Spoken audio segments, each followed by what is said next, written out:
Isaac Newton nació el 25 de diciembre de 1642 en Woolsthorpe, Lincolnshire, Inglaterra.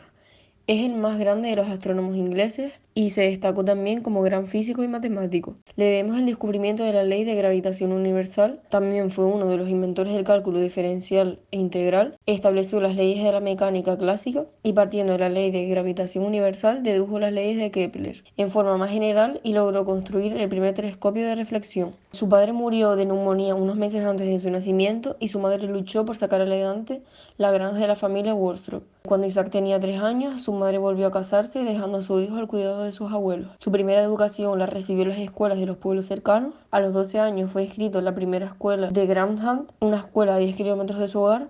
Allí estudió latín y la Biblia, pero tuvo poco contacto con las matemáticas o las ciencias. Luego fue enviado a la Universidad de Cambridge, donde tuvo que trabajar para pagarse los estudios. Allí Newton no destacó especialmente, pero asimiló los conocimientos y principios científicos y los filósofos de mediados del siglo XVII, con las innovaciones introducidas por Galileo Galilei, Kepler, Bacon, Descartes y otros. Tras su graduación en 1665, Isaac Newton se orientó hacia la investigación en física y matemáticas, con tal acierto que a los 29 años ya había formulado teorías que señalan el camino de la ciencia moderna hasta el siglo XX, y finalmente murió el 1 de marzo de 1727 en Kensington, Londres, Reino Unido.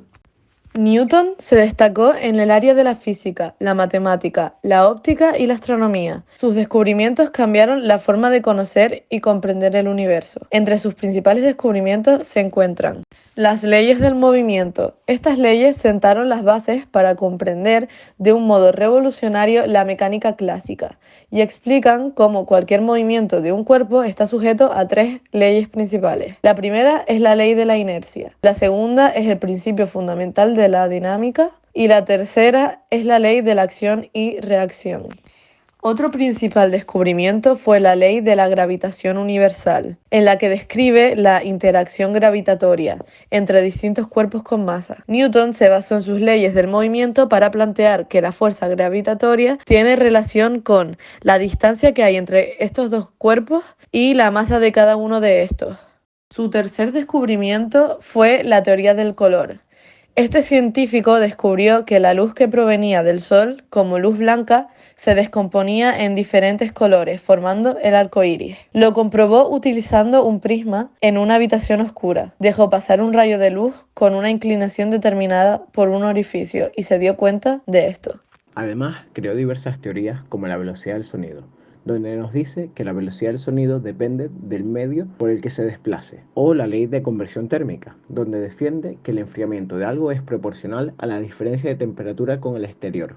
Y por último, nos presentó la teoría de la forma de la Tierra, que basándose en su ley de la gravedad y midiendo la Tierra desde diferentes lugares, descubrió su forma ovalada.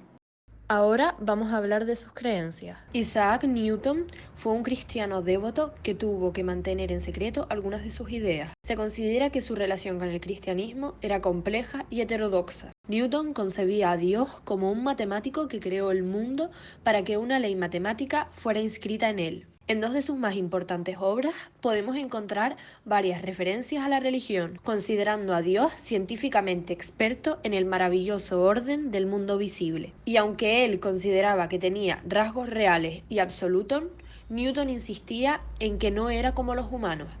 También lo concebía como inaccesible, eterno, infinito y absolutamente perfecto. Una de las cosas más importantes para Newton sobre la religión era que consideraba tanto la Biblia como el universo un criptograma establecido por el Todopoderoso. Por ello, siempre dejó bastante claro su interés por las escrituras a sus compañeros más cercanos. Él declaró que consideraba estas escrituras las más sublimes en la filosofía, siendo así más importantes que cualquier otro libro. Algunos autores actuales aseguran que incluso Newton dedicó más tiempo a estudiar la Biblia que a estudiar la ciencia, despertando así el interés de otros científicos, tales como Albert Einstein, quien decidió revisar sus estudios teológicos. Hemos de considerar que su interés por la religión proviene de sus padres, quienes en su época fueron parte del movimiento puritano, intentando buscar la mayor pureza del cristianismo. Aún así, durante su juventud, no estaba de acuerdo con las doctrinas religiosas, debido a que consideraba que las iglesias eran los verdaderos creyentes, no las organizaciones religiosas. Su interés por la Biblia le llevó a realizar varios estudios teológicos con el fin de encontrar códigos matemáticos, y se estima que dedicó entre 50 y 60 años de su vida.